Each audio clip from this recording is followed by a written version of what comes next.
Hello everyone, welcome back to my channel. I'm Rachel, or you can call me Rad. If you missed my first video, I did a flip through of my 2022 book bullet journal, so definitely go check that out if you haven't seen that yet. But today I'm going to be doing a flip through and an explanation, kind of an in-depth look at my decade book bullet journal. So that is what this is. I'm so excited to share more about this. It was a fun idea that I had after I really started doing more with my book bullet journaling. My first one was this one back in 2021. Actually, I think I did one kind of half-heartedly before that, but when I really kind of started committing to the idea of book bullet journaling, I knew that I would want to collect kind of data and statistics and the greater story of my reading life as a whole in one journal, as opposed to just a journal per year. So therefore, I started this decade book bullet journal. At first, it was kind of an idea to do a lifetime, and I realized that was impossible, as I don't know how long I'll be living or how many books I'll read, etc. So I decided to just kind of do 10 years at a time. So I will show you what I'm working with here. Again, this is an Archer and Olive journal. I love these. They're really thick pages, a great kind of linen texture, kind of fabric cover. Usually they have two little bookmarks, but I lost these. They probably got ripped out in my travels. I put some stickers in the cover and used my label maker to make this little 2015 to 2025. 2015 was the year I really started tracking my reading in the Goodreads app. So that's when I really had data to start tracking. So I kind of went backwards to be able to have a record in this journal. And then I added this little note to myself so that I could keep track of when I've actually updated this journal. So I just taped that in. Again, label maker for my name. I put a Louisa May Alcott quote here at the beginning. I used one of my favorite sticker books. The antiquarian sticker books are some of my favorites. And again, I will link all of my favorite supplies. My Amazon storefront has a list of all of my favorite journaling supplies, and that will be linked in the description. This quote just says, "She is too fond of books and it has turned her brain." So that's my kind of opener. I created an index here at the beginning. I used a mild liner to create these kind of alternating stripes on the lines. I really like the differentiation that provides. I always like to have a reference page at the beginning. You saw this in my 2022 journal as well, just kind of a measurement of how many grids there are across and how many vertically, how kind of a 1 by 1.5 inch book cover, like what that size is, the colors that I use for each of my star ratings. Again, I use star stickers throughout my journal that are from Alicia Marksit. I will link her Etsy shop in the description as well. So that's just my kind of reference page to look back at. This is a fun look at all of the Goodreads challenges that I have had since I started creating them back in 2015. And really what this shows me is that I'm very motivated by a goal, and that might not be your story, and that's okay. It is true for me. So 2015 was the very first year that I created a reading goal for myself. I was about 2 years out of graduation from college. I set my goal at reading 50 books, which felt very lofty at the time, and I completely crushed it. So that gray is the goal, and the green is what went over the goal. So I read a total of 84 books that year. The next year it was like, okay, wow, I'm pretty sure I set my goal at 100, but I upped it during the year to 150 because I had crushed 100 so easily. And then I read 153, so I have 3 over.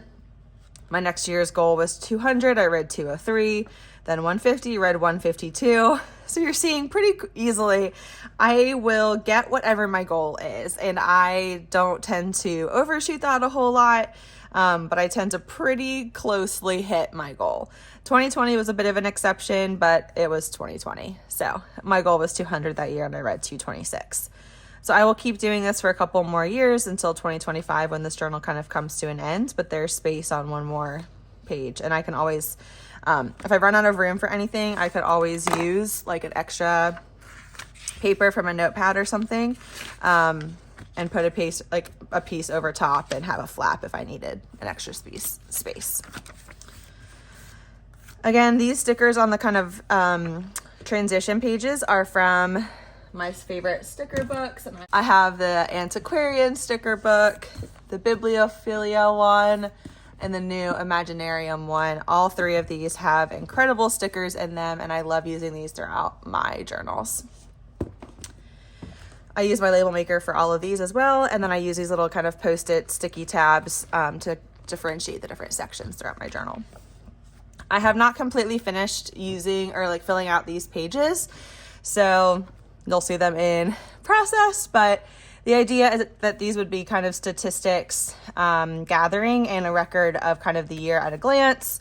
So each one looks different. I did not like how these looked at all. So yeah, gross. These are way cuter. I like these a lot. I just have not filled them out. But the idea would be there'd be what my goal was, how many books I read, how many pages. I think these circles are for, oh yeah, the breakdown for authors of male, female, fiction, nonfiction. I want to read diversely in the types of authors. So again, I'll probably just break that down by author gender, fiction or nonfiction, and list some favorite books from that year, break down the genres that I read that year, the ratings that I read, etc. So these will just be the recaps of the year as a whole. I really like using the app Storygraph for all of the data and statistics on this. They have incredible stats, way better than any other app that I've used. 2019, 2020, 2021, none of these are filled out. I use just like little paper clips throughout my journal to keep the pages stuck together for what hasn't been filled out yet, just so I'm not flipping through lots of extra pages. Now here we start what is the bulk of this journal, which is really tracking my 5-star favorites. This for me is kind of the most important thing I really wanted to have a record of, is the books that I loved the most. It's something that I get asked a lot, or one of my favorite books, and because I read as much as I do, I often forget what I've really loved, and I like to be able to look back and know what was kind of the most meaningful. So I broke these up by genre, and I had fun kind of different hand lettering and different stickers, and then drew out little rectangles throughout. So these are kind of that 1 by 1.5 inch rectangle, and I will do a separate video about how I make these tiny little book covers, but I use my Canon selfie printer, print out the covers of each of these books, and then I just have a record. So these are all the biography and memoirs that I've given 5-star ratings to since 2015. Then we go into childhood and kid lit. We have books for church and leadership, classics. And again, I just kind of separated out chunks of pages based on how many I thought I would read in that genre in 10 years. Some I clearly gave way too many pages for. This creativity and art. Faith. There are definitely a lot of 5-star favorites in faith for me. So I differentiate this from church and leadership, as this is specifically books about how to lead or within the church leadership, and these are just about like Christian faith in general. So working in a church is just kind of more from like the staff side.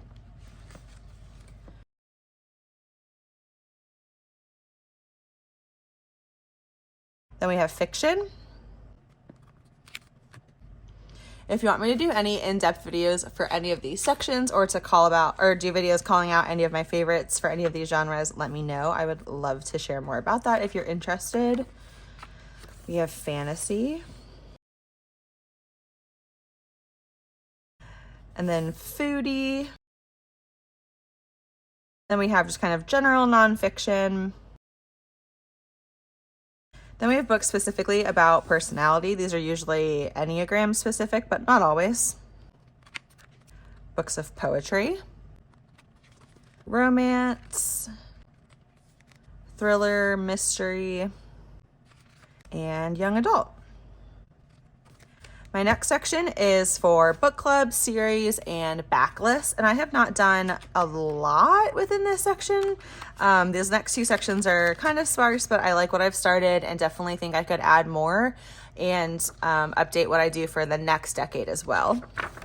So really, I had started by thinking of some book clubs and things that were generally interesting to me. I have come to find that this has really helped me realize if I connect with an author or a celebrity or somebody's book club. So Reese Witherspoon, for example, I was tracking all of her picks, and I made basically just a chart, kind of closed the box for each year, wrote when it was picked, so the month that she picked it, the title, and then if I read it, I wrote the rating of how many stars I gave it and the month and year that I read it. I highlight them pink. That's my rating color that I give 5 stars. And you can kind of see it's been really interesting for me to look at, out of all of her picks, how many of them I've given 5-star ratings to, and it's not that many. So I'll probably do some analysis on this and look and see. I really kind of could give more space to some statistics on this to see, like, out of how many books I've read out of her picks, how many do I give which star ratings, and see, like, maybe this isn't something that I really want to look for or read. Maybe her picks aren't picks that I really want to, like, try to read moving forward. But having a tracker like this helps me kind of know that and learn that, whereas before I might have just been wondering, like, oh, do I like her book picks or not? I don't know. This helps me learn that. Another book club that I started to track was the Bellatrist book club, and I realized pretty quickly that these picks were not usually in kind of the realm of books that I was interested in reading. They tend to be more kind of literary fiction, or I don't know, just a little bit more eclectic than my kind of personal taste. So I did not continue that into 2022, and I've only read a handful of these out of the many that they've chosen. So this isn't a book club that I really resonate with, but it was interesting to me to track that. And then again, so I could have space for more of those, but I haven't done more with that. Then we kind of go into the backlist section. So this is when I have authors that I really like or enjoy, and I wanted to prioritize or just have a track of reading all of the books in their backlist or having a log of everything that I've read by them. So here's my list of everything that I've read by Colleen Hoover. Again, I highlight them pink when it was a 5-star read. I track the rating, the month and year that I read it, and the title. I did the same thing for Kristen Hanna's books, Taylor Jenkins Reid, Leanne Moriarty, Louisa May Alcott. This was a really interesting one. I love Little Women. That's one of my favorite books of all time, and I did not even know that she had written this many books. Some are kind of novellas or short stories, but I want to make sure I read some more of her works over time, and it was cool to write this whole list out and see just how many different things she's written, when really she's only kind of known for the Little Women, maybe Little Men. We have C.S. Lewis, Frederick Bachman, Wendell Berry, the kind of gentleman spread here. And then we go into some series trackers. I don't tend to read a ton of series, especially longer series, but Louise Penny's Three Pines or the Inspector Gamache series, whichever one you want to refer to it as, is one that I've been really loving reading through. I tend to only read those books in about the fall or winter. That feels like the time of year that it's perfect to read those. So it's been great to track the tracking, whatever. In here, again, I highlight them when they're 5 stars. And then we have ACOTAR and Throne of Glass, which I just finished the tandem read. I only have one more.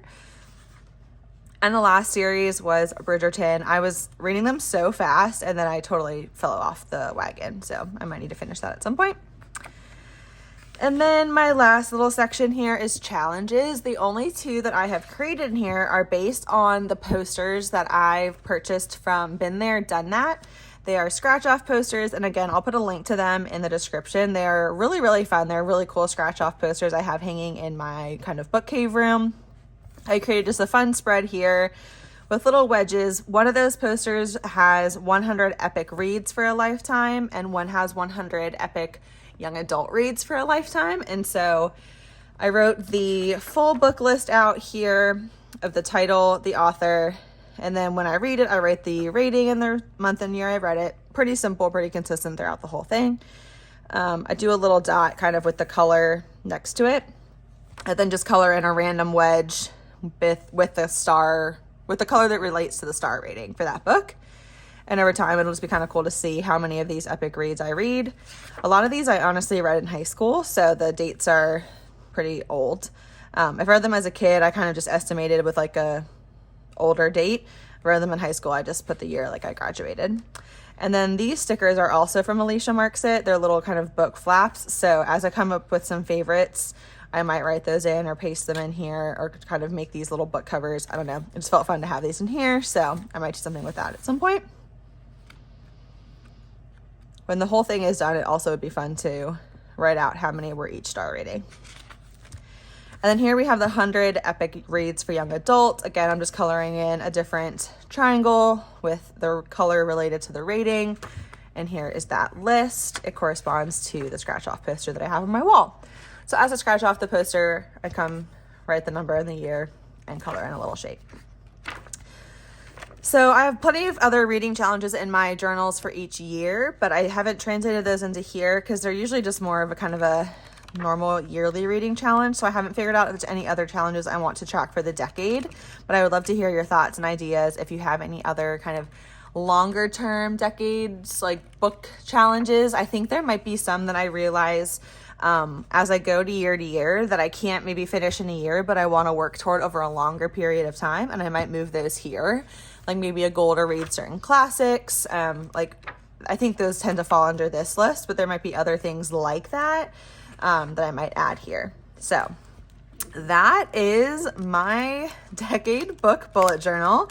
I think it's fun. I really have liked kind of having this separate place where a little bit bigger kind of gathering of the story of my reading life is contained, and definitely scheming of some other ideas, some other things I can track, some other statistics and analysis I could be doing.